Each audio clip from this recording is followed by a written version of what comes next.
प्रभु कथामृता तप्त जीवना कविभिरीडिता कल्मषापहा।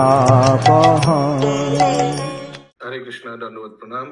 আমরা শ্রীল জীব গোস্বামীকৃত শ্রী গোপাল চম্পুর পূর্ব পর্ব প্রথম খণ্ড পঞ্চম অধ্যায়ের অনুবাদ সংখ্যা 11 থেকে শুভারম্ভ করব। অনুবাদ। তারপর উক্ত বাক্য শ্রবণ করিয়া, उक्त माने ये ऊपर वाला वाक्य, माने ये दूत का वाक्य, दूत जो मैसेंजर आया था, सन्धि हान चित्ते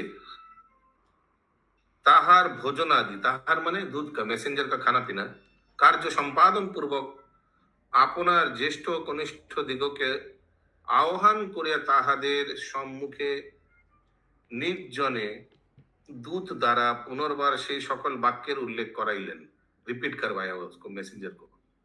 यस, हिंदी।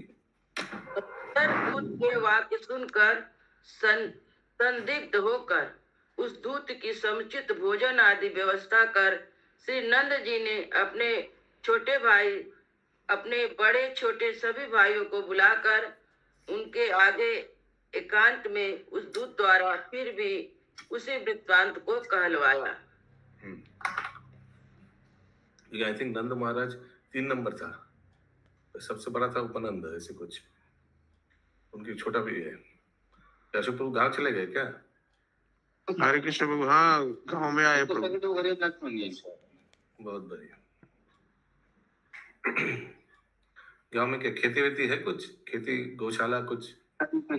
हाँ प्रभु वो तो है, लेकिन यहाँ देख करने वाला कोई नहीं है, बस भाई बगल का भाई लोग वही सब करता है। बहुत सुंदर गाँव।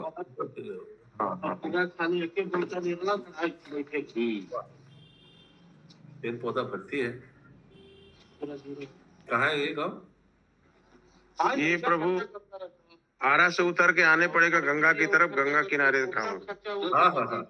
कितना गंगा मैया कितना दूर है घर से? अभी थोड़ा दूर हो गई है गंगा मैया, काटान उनका बहुत ज्यादा होता है ना, इधर कभी इधर आती है कभी उधर चली जाती है।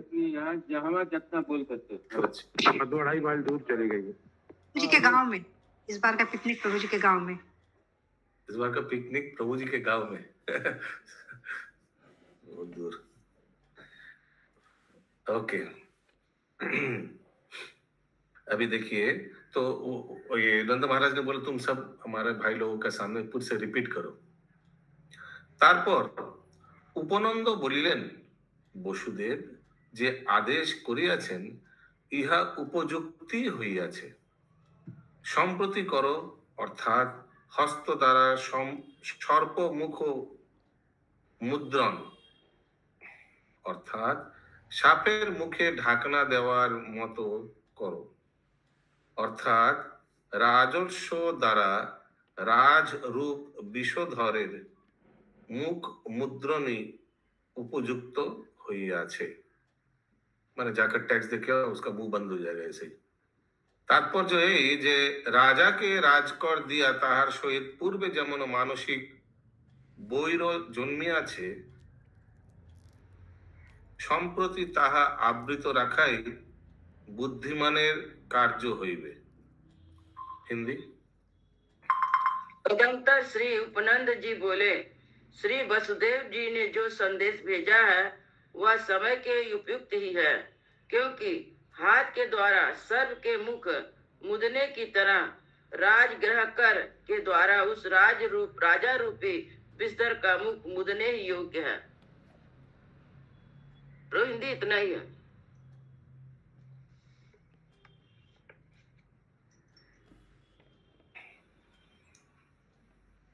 ব্রজরাজ উপনন্দের সেই বাক্য হৃদয়ঙ্গম করিয়া এবং প্রাতকালে উপস্থিত হইয়াছে জানিয়া তখন दूतকে आदेश করিলেন, हे प्रिय दर्शन, ऐसा दूत का नाम होगा, তুমি সত্তর অগ্রে গমন করো, তাহার বালকের সম্পূর্ণ মঙ্গলের বার্তা এবং সেই বসুদেবের বাঞ্ছিত অন্য আনন্দদায়ক মঙ্গলাদি বৃত্তান্ত ও নিজ মুখ দ্বারাই বিস্তার করিও।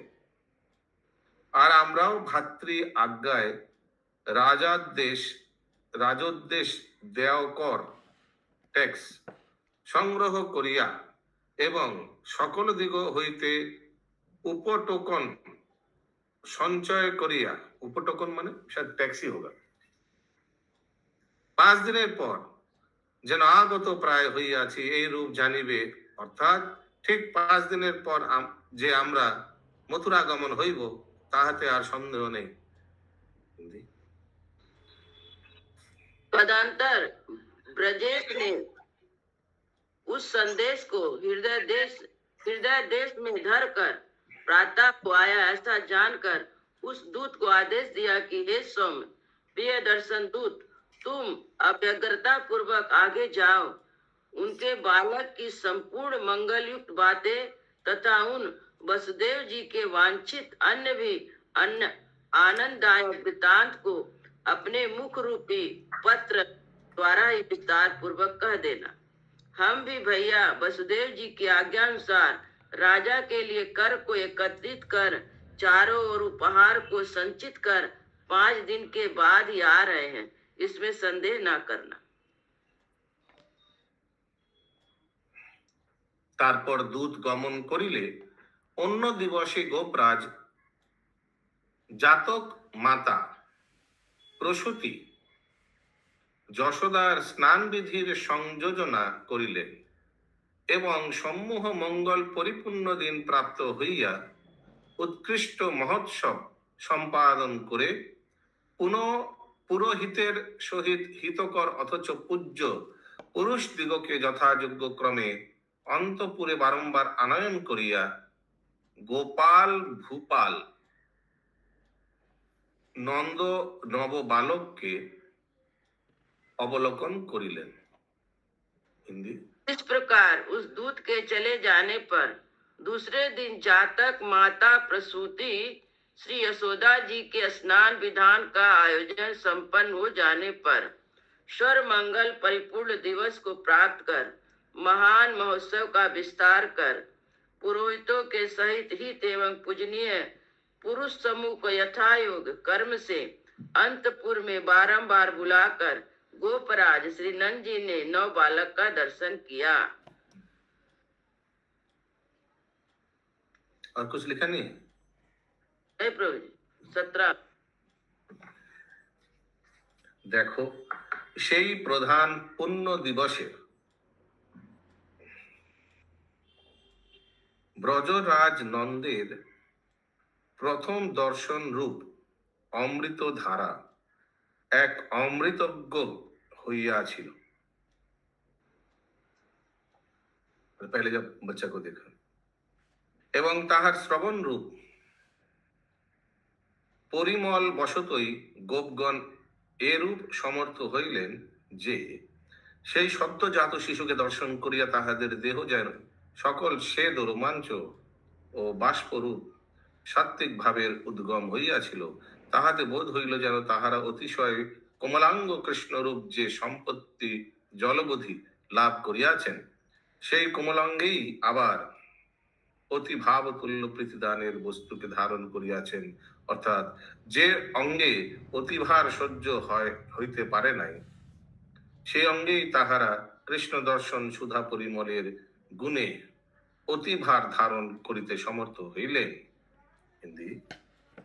देखो उस प्रधान पुण्यमय दिवस में ब्रज राज नंदन के प्रथम दर्शन रूप अमृत द्वारा एक अमृत यज्ञ हुआ और उसके श्रवण रूप परिमल मनोहर सुगंध से गोपगण ऐसे सामर्थ हो गए कि उस सद्योजात बालक का दर्शन कर उनके शरीर में श्वेत रोमांच भासवादी सभी सात्विक भाव का उदय हो गया था। उससे यह बोध होता है कि अतिशय कोमलांग कृष्ण रूप संपत्ति को जन्म भर में प्राप्त कर स्वयं कोमल शरीर होकर भी श्री नंद जी के द्वारा दिए गए अति भारतुल पृथ्वी मैदानों को श्री कृष्ण दर्शन रूप सुधा के गुण से ही धारण करने में समर्थ हुए हैं। শ্রীমান ব্রজরাজ নবকুমারের দর্শন নিমিত্ত প্রাজ্ঞ অর্থাৎ প্রধান প্রধান জনসকলকে নিমন্ত্রণ করিয়াছিলেন এবং তাহারা সকলেই তথায় আগমন করিলেন।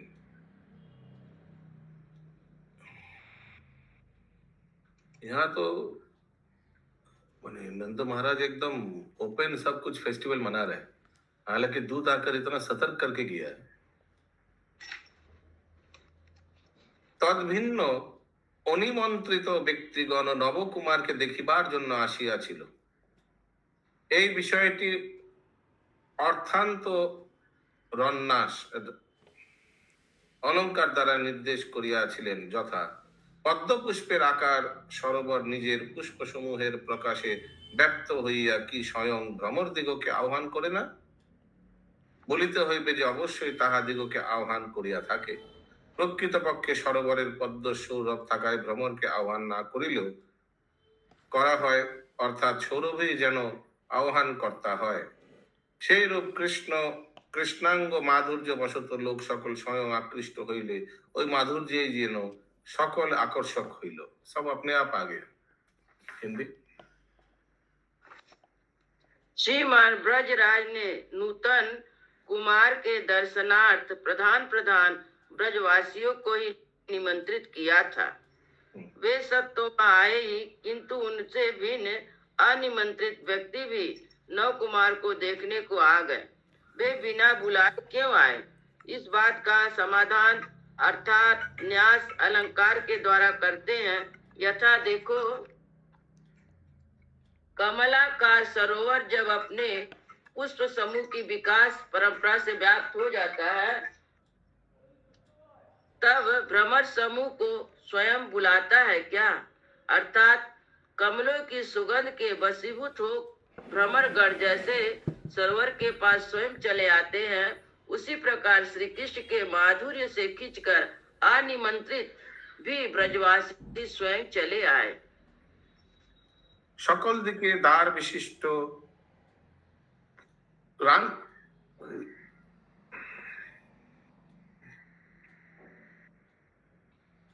রাঙ্ক বাস্তরচিত অর্থাৎ মৃগ রোমজাত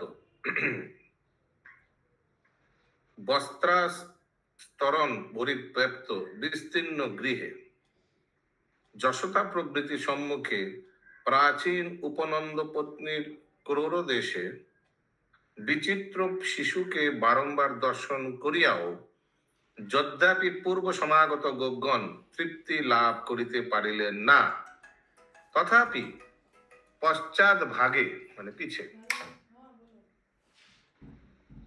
অবস্থিত জনসকলকে অবকাশ দিবার জন্য বহুক্ষণ অবস্থিত করিলেন না।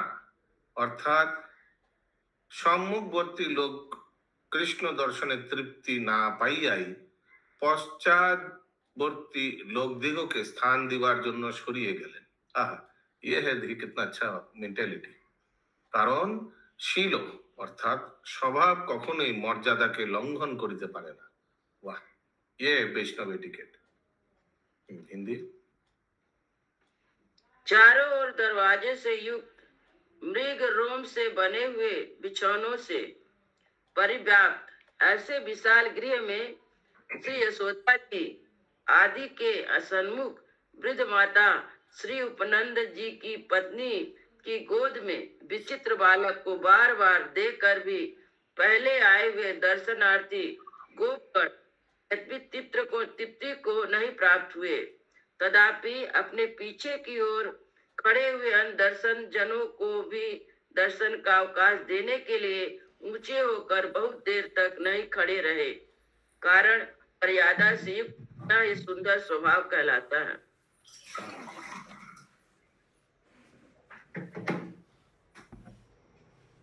তৎকালে যাজক গুরু উপনন্দের গৃহিণীকে লক্ষ্য করিয়া বলিতে লাগিলেন, তোমার ক্রোড় দেশে নবকুমার শোভা পাইতেছে, অতএব আমার এরূপ আজ্ঞা যে তোমার মাদৃশ গুরুজনকে দেখিয়া সম্ভ্রম বশত বারংবার গোত্রার্থন করিও না। যাজক গুরু এইরূপ বলিলে তাহার দেহে প্রচুর হর্ষবশত কম্প উপস্থিত হইল এবং আত পতণ্ডুল হস্তে লইয়া সজল নয়নে কেবল সুস্তি বাচক বলিতে লাগেন, सस्ती सस्ती ऐसे करके। हिंदी मैंने बार बार उठने मना कर रहा है, प्रणाम करने बार बार उठ रहा है तो दिक्कत होता है ना। उस समय याचक गुरु शांडिल मुनि श्री उपनंद की गृहिणी को लच करके बोले कि तुम्हारी गोद में नव कुमार शोभा पा रहा है, अतः हमारी इस प्रकार की आज्ञा है कि तुम हम जैसे गुरुजनों को देख कर संभ्रम बस बार बार मत उठो। इस प्रकार कहते ही याचक गुरु जी के शरीर में अधिक हर्ष संपत्ति के कारण कंप उपस्थित हो गया। एक हाथ में तांडुल लेकर सजल नयनों स्वास्तिक वाचन परक श्रुतियों को बोलने लगे। बालकगण निज निज गृह হইতে আগমন করিয়া সম্মুখে মিলিত হইল। রে তাহারা বালকোচিত স্বভাবের বশবর্তী হয়ে যে প্রশ্ন করিতে লাগিল, ইহা সেই গৃহ মধ্যে দৃষ্ট হইল এবং বালক দর্শনে হৃষ্ট চিত্ত হইয়া কতিপয় বালক এইরূপ বলিয়াছিল, সেই শোভা দর্শন মাত্র অনুভব করা যায়, কি অপরের কথাসমূহ তাহা জানা যাইতে পারে না। এই কথা বলা হইলে তথাকার অবস্থিত অপর লোক হর্ষ ভরে প্রতিবাক্য দানে কণ্ঠকে কুণ্ঠিত করিলেন, কিন্তু অপরের সেই বাক্যের আভাস মাত্র শুনিতে পাইলেন না। হিন্দি हिंदी बालक कृष्ण का दर्शन करके लौटने वाले जनों को रास्ते में अपने अपने घर से आते हुए बाल कृष्ण की विशेषताओं को पूछने की इच्छा वाले कुछ व्यक्ति सन्मुख मिले।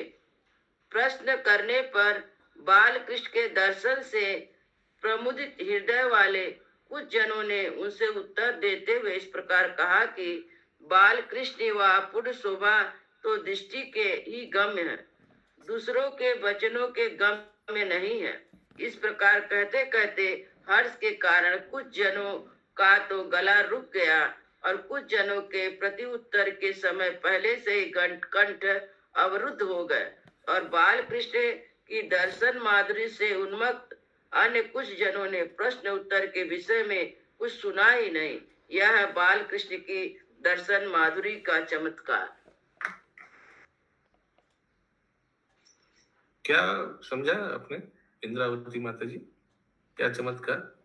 समझ में आया प्रभु जी। बच्चे का दर्शन करके लोग आ रहे थे, तो रास्ते से कुछ लोग जा रहे थे देखने के लिए, तो उन लोगों से पूछा तो वो लोग कुछ लोग बोल पा रहे थे, कुछ लोग बोल नहीं पा रहे थे। उनका दर्शन इतना माधुर्य था कि भगवान के बारे में लोग बता नहीं पा रहे थे, कितना सुंदर उनका वर्णन कैसे करें।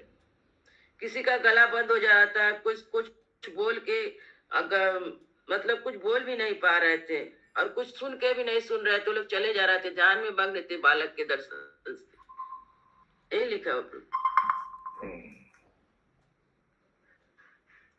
কৈশোর বয়স পর্যন্ত এই বালক যে পরিমাণে যে যে হারাদি আভরণ এবং বস্ত্র সকল মাসে মাসে ধারণ করিতে পারিবে, তাহা বিচার করিয়া সকলেই বালককে সেইরূপ হারাদি মানে ইয়েলো কালার না, আভরণ এবং বস্ত্র দান করিলেন এবং বালকের आभरण गहना मतलब सोना गोल्ड और वस्त्र। नहीं, आभरण तो ठीक है, हरादी आभरण माने गोल्ड ना, येलो कलर आभरण। हाँ, वस्त्र और गोल्ड लोग दिए। তাহা বিচার করিয়া সকলে বালককে সেইরূপ হারাদি আভরণ এবং বস্ত্র দান করিলেন এবং বালকের পিতাও কোনো এক অনন্ত কোষ অর্থাৎ ভান্ডারাগার পর্যন্ত দান করিলেন।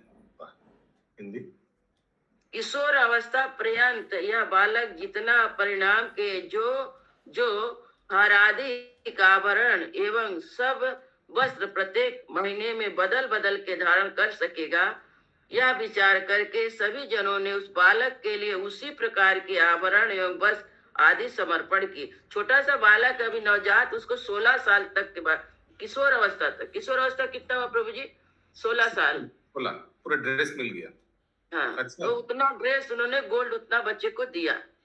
विचार करके सभी जनों ने उस बालक के लिए उस प्रकार के आभरण एवं वस्त्र आदि समर्पण किए तथा बालक के पिता श्री नंद जी ने तो किसी एक अनंत भंडारागार को ही सबके लिए दे दिया। राशन इतना सबको भंडारागार एक खोल दिया, मतलब उसमें भरा हुआ राशन है, उसमें सब जितना ले जाना चाहे ले जाए। নন্দ কুমারকে দর্শন করিয়া সকলকেই তাহার শোভাকে মনে মনে ধারণ পূর্বক গৃহে আসিতেছিলেন। ইহারা যে শোভা ধারণ করিয়াছিলেন সেই শোভা কৃত্রিম এবং অকৃত্রিম।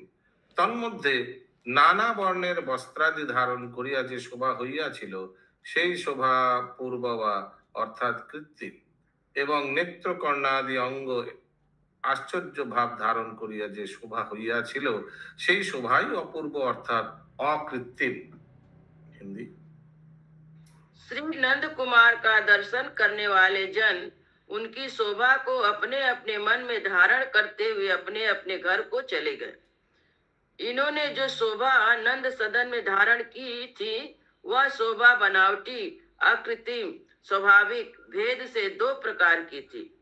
अनेक वर्ण के वस्त्र आदि धारण करने से जो शोभा हुई थी वह शोभा पहली अर्थात कृत्रिम थी, एवं नेत्र कर्ण आदि अंगों में बाल कृष्ण के दर्शन श्रवण आदि से जो आश्चर्यमय भाव धारण करके जो शोभा हुई वह दूसरी अर्थात अकृत्रिम थी। अकृत्रिम माने नेचुरल और कृत्रिम माने बनावट। हाँ, कृत्रिम मतलब बनावट, मतलब जो उनको आंख से देखे थे जो शोभा कृत्रिम बनावटी, उन्होंने 2 प्रकार की अनेक वर्ण वस्त्र आदि धारण करने से जो शोभा हुई थी, जो उनका देखे थे वस्त्र आभरण को देखे थे जो शोभा था वो कृत्रिम था, और जिन्होंने अपने आंख से उनके दर्शन किया था वो अकृत्रिम था। भाव से जो भाव से दर्शन हुआ था वो अकृत्रिम था।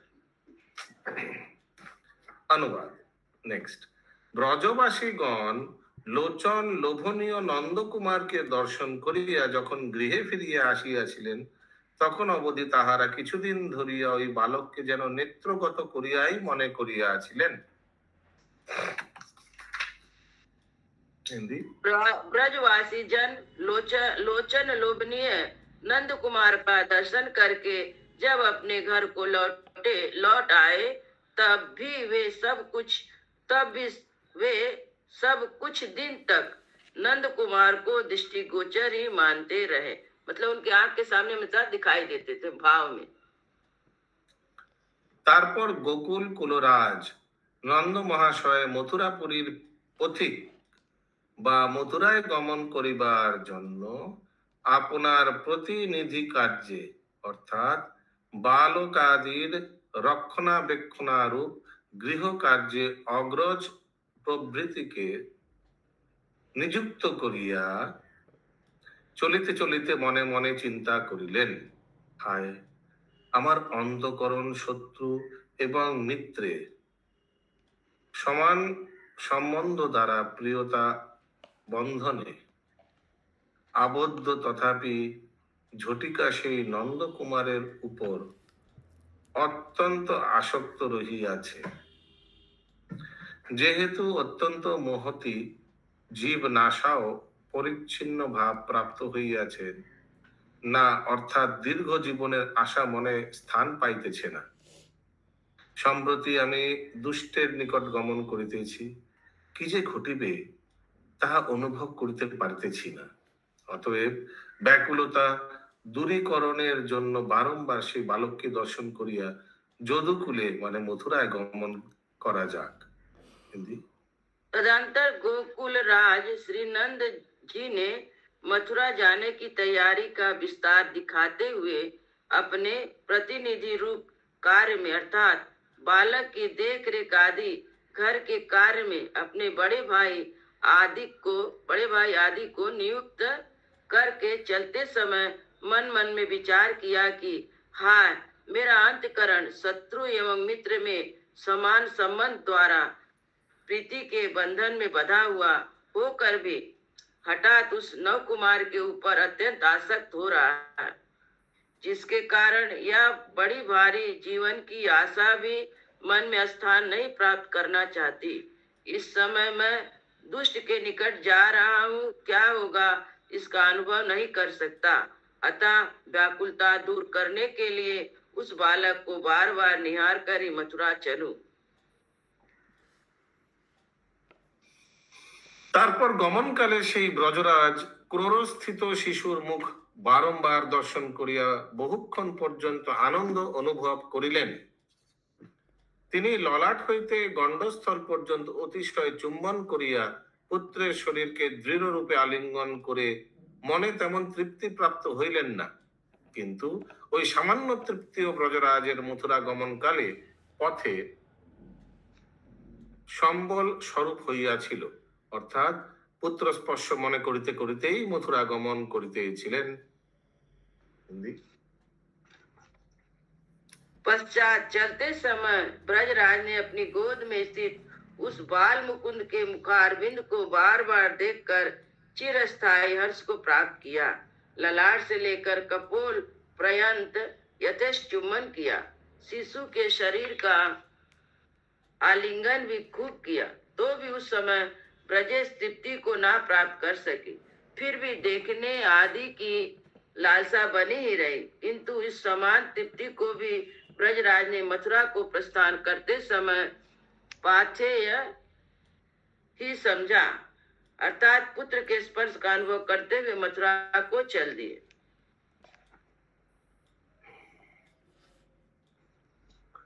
ধাত্রী বলিতে লাগিল, বৎস শ্যামকৃষ্ণ, এই তোমার পিতা রাজপুরে গমন করিবার নিমিত্ত তোমার অনুমতি प्रार्थना করিতেছেন। ठीक है, जो नर्स है वो ऐसे बोल रहा है कृष्ण को, तुम्हारा पिता जा रहा है, तुम्हारा परमिशन ले रहा है, অতএব তুমি অনুমতি প্রদান করো। শ্রীকৃষ্ণ আশ্চর্য রূপ অতুল্য বাল্যভাব স্বীকার করিয়া হাস্য করিতে লাগিলেন। ইহা দেখিয়া শ্রীমান গোপরাজ সুস্থির চিত্তে प्रस्थान करिलेन। ठीक है, रोया नहीं बच्चा, जाने के समय। हिंदी। उस समय धाई बोली, वत्स्य श्याम सुंदर, ये तुम्हारे पिताजी मथुरा जाने के लिए तुम्हारी अनुमति चाहते हैं, अतः तुम अनुमति दे दो। धाई के इस प्रकार कहते ही बाल कृष्ण आश्चर्य रूप अतुल्य बाल भाव स्वीकार करके मुस्कुरा गए। उस मंद मुस्कान से स्थिर बुद्धि होकर श्रीमान गोपराज ने प्रस्थान किया। অত্যন্ত মৃদু মধুর হাস্যযুক্ত পুত্র মুখ বারংবার স্মরণ এবং অতিশয় প্রকটিত প্রেম স্বভাব গোপন করিয়া শ্রীমান নন্দ গোপগণ সহস্যে বহুতর জল্পনা করিতে থাকিল। তাহাদিগের মধ্যে আত্মারামের অর্থাৎ ব্রহ্মানন্দ নিমগ্ন যোগীর সাদৃশ্য লাভ করিলেন। मृदु मधुर मंद मुस्कान से युक्त पुत्र के मुख का बारंबार स्मरण कर अतिशय प्रकटित प्रेम के स्वरूप को छिपाते हुए श्रीमान नंद जी आनंद के कारण अनेक प्रकार की बातों को करने वाले गोपों के बीच में भी ब्रह्मानंद निमग्न योगी सी दशा को प्राप्त हो गए। ठीक है, नंद महाराज जोगी जैसा हो गया आनंद से। তারপর মথুরা প্রদেশে গমন করিয়া তৎক্ষণাৎ কর অধিকারী মানে ট্যাক্স অফিসার, ঠিক আছে, অর্থাৎ খাজনা লইবার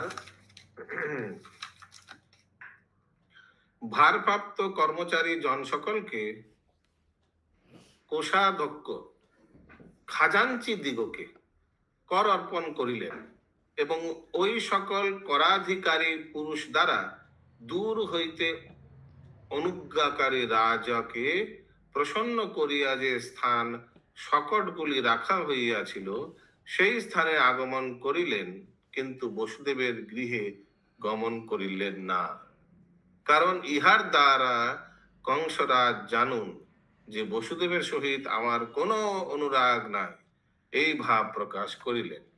হিন্দি। तदंतर मथुरा पहुंचकर कोषाध्यक्ष आदि कर्मचारियों को कर देकर उन कर्मचारियों के द्वारा दूर से ही राजा कंस को प्रसन्न कर गाड़ी खोलने के पड़ाव पर ही आगे आ गए, किंतु वसुदेव जी के घर नहीं गए। क्यों नहीं गए? वसुदेव जी के साथ अपनी अनासक्ति प्रकाशित करने के लिए नहीं गए। कंस के मन में ही इस प्रकार के व्यवहार से किसी प्रकार के तर्क वितर्क ना उठ पाएंगे, ना जाने का यही अभिप्राय है। সেই কংস শিষ্টগণের পর দোষাম্বিত এবং নবকুমারের উপর দোষরূপ পাতকী হইয়াছিল ও পরধনের তৃষ্ণায় কেবল ধনানুসন্ধানের আগ্রহেই অভিষিক্ত করিত। সুতরাং যিনি বেদানুশাসনে রত ছিলেন, যিনি বিচিত্র পুত্রের জন্মরূপ উৎসবে ক্ষণকাল মধ্যে জগৎকে বিস্মৃত করিয়াছিলেন এবং যাহারা ধন জগতে অখণ্ড বলিয়া বিখ্যাত ছিল, সেই মহাভাগ্য ব্রজরাজের প্রতি কংস কিরূপে সরল ব্যবহার করিতে পারিবে? क्वेश्चन मार्क होना चाहिए था। कंठ बोला, भैया जी, शिष्ट जनों के प्रति द्वेष विशिष्ट होकर भी नए नए बालकों के ऊपर द्वेष रूप पातक से युक्त होकर भी एक पराये धन की तृष्णा से केवल घनानुसंधान के आग्रह की प्रतिज्ञा से युक्त होकर भी दुष्ट कंस ने वेद की आज्ञानुसार चलने वाले विचित्र पुत्र के दर्शन से एवं विचित्र पुत्र महोत्सव के समस्त जगत को विस्मित कर देने वाले जगत प्रसिद्ध अखंड धन वाले इस नंद जी के प्रति सरलता का व्यवहार कैसे किया? মধুকণ্ঠ বলিলেন, এ কথা পূর্বেও উক্ত হইয়াছে যে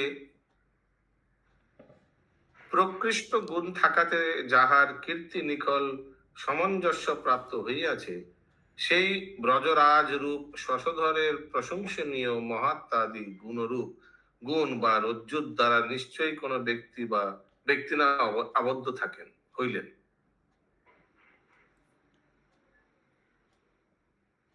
मधुकंठ बोला, यह विषय पहले भी कहा जा चुका है कि सर्वश्रेष्ठ गुणों के कारण जिनकी कीर्ति सबके लिए सुखप्रद है, ऐसे इन श्री ब्रजराज रूप चंद्रमा के गुणों से रस्सी की तरह कौन व्यक्ति नहीं बंध सकता, अपितु सभी दृढ़ता पूर्वक निश्चित रूप से बंध जाते हैं। अतः कंस ने इनके दुर्व्यवहार नहीं किया।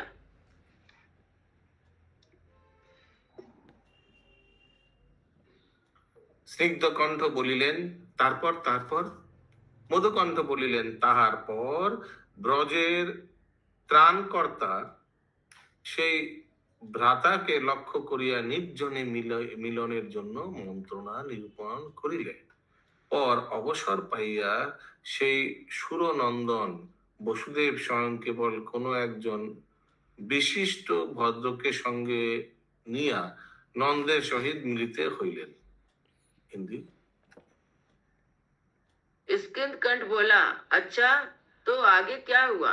मधुकंठ बोला, तदंतर ब्रज रक्षक श्री नंद जी भ्राता श्री वसुदेव जी से एकांत में मिलने के लिए विचार ही कर रहे थे कि इतने में अवसर पाकर केवल एक सेवक विशेष को संग लेकर श्री सूरसेन के पुत्रों में श्रेष्ठ वे श्री वसुदेव जी से स्वयं आ मिले।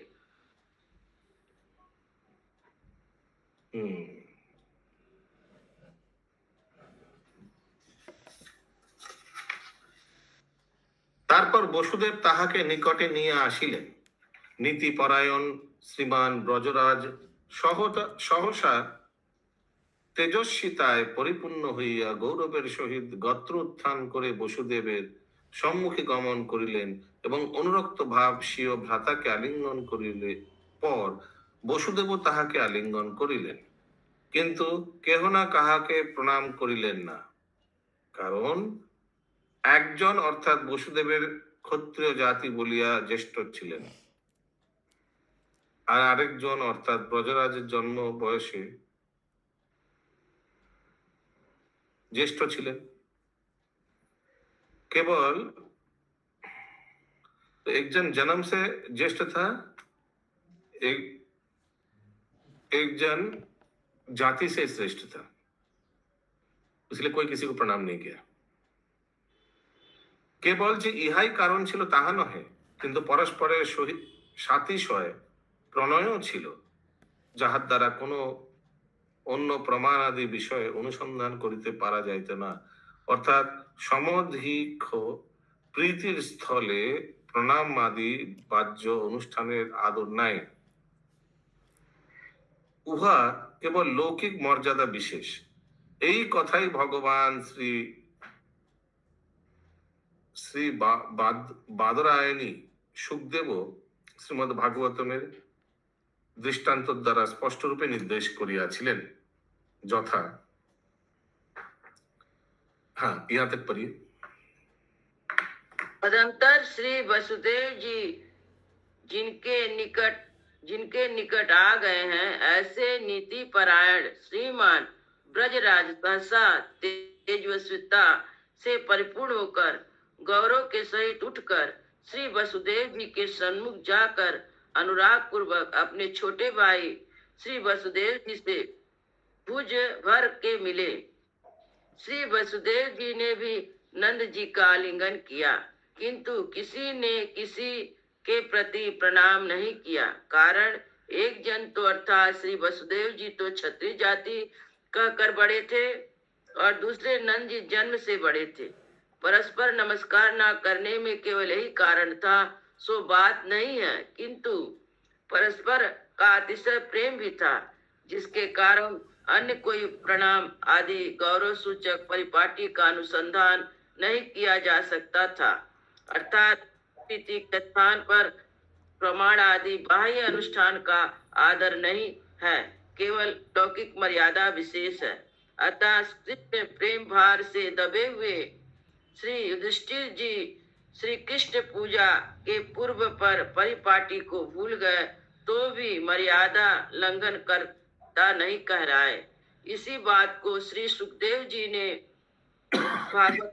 भागवतम स्कंद 10 अध्याय 5 में 21 नंबर श्लोक में दृष्टांत द्वारा स्पष्ट कर दिया है कि यथा हे राजन, মৃত দেহে প্রাণ আগত হইলে দেহ যেরূপ উত্থিত হয়, প্রিয় মিত্র বসুদেবকে আসিতে দেখিবা মাত্র নন্দ সহসা সেই রূপে উত্থিত হইলেন। এ স্থলে আমাদিগের অধিপতি গোষ্ঠপতিকে দেবস্থানীয় বলাই অতিরিক্ত আসক্তি দেখানো হইয়াছে। অর্থাৎ বসুদেবকে প্রাণ স্থানীয় ও নন্দকে দেহ স্থানীয় বলা হইল। নিশ্চয়ই প্রাণ অন্য দেহে সঞ্চার করিয়া থাকে, কিন্তু সেই প্রাণ ব্যতীত দেহ থাকিতে পারে না। সুতরাং প্রাণ সর্বত্র সঞ্চারী, কিন্তু দেহ প্রাণ ভাবে জড় বা মৃত। এখানে স্নেহ ভাবে দেহ স্থানীয় নন্দরায় জলভাবে নীনের ন্যায় সমাধিক মাহাত্ম্য প্রকাশ হইল। পরন্তু সেই চতুর শিরোমণি বসুদেব স্বয়ংই অনুরাগ বশত ব্রজরাজের শিবিরস্থান হইতে আগমন পূর্বক তৎকর্তৃক অতিথির ন্যায় পূজিত ও তাহার ব্যবহারে তুষ্ট হইয়া সদ্য সমুৎপন্ন নিজে অপাত্য দয়ের প্রতি আসক্তি চিত্ত হইয়া এ কথা বলিলেন। দশম স্কন্ধের 5ম অধ্যায়ের 14 নম্বর শ্লোকে বসুদেব বলিলেন, ভ্রাতা, তুমি অধিক বয়স পর্যন্ত নিঃসন্তান ছিলে, তোমার সন্তান আশা এক প্রকার নিবৃত্ত হইয়াছিল। এখন বৃদ্ধ বয়সে যে সন্তান লাভ করিয়াছ, এ তোমার পরম সৌভাগ্য। औपाधिक ক্ষত্রিয় বৃদ্ধিহীন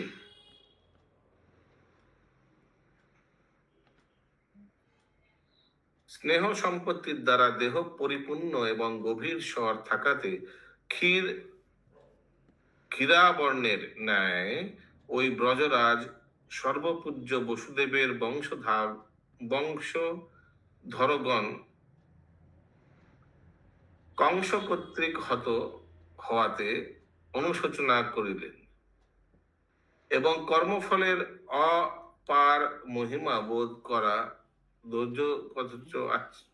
ধৈর্য কবচ আচ্ছাদন করিয়া সত্য অথচ প্রিয় বাক্যরূপ অমৃত দ্বারা তৃপ্তি সাধন পূর্বক নিজের এবং তাহার সুখ उत्पादन करिलेन। हिंदी माताजी काउट पिन दिया है आपने? यथा हे राजन, मरे हुए देह में प्राण आने पर जैसे देह जैसे उठ खड़ा होता है, उसी प्रकार प्रिय भाता श्री वसुदेव जी को आते देख श्री नंद जी भी उठ उम्र प्रसंग में हमारे स्वामी ब्रजपति की देह स्थानीय कहकर उनकी आसक्ति अधिक दिखाई गई। अर्थात वहाँ पर वसुदेव जी को प्राण स्थानीय और नंद जी को देह स्थानीय कहा गया है। निश्चय ही प्राण तो अन्य देह को भी प्रयाण कर सकता है, किंतु देह तो उस प्राण के बिना जीवित नहीं रह सकता। परंतु चतुर शिरोमणि वे श्री वसुदेव जी तो स्वयं ही अनुराग व श्री ब्रजराज के शिविर के पड़ाव पर आ गए।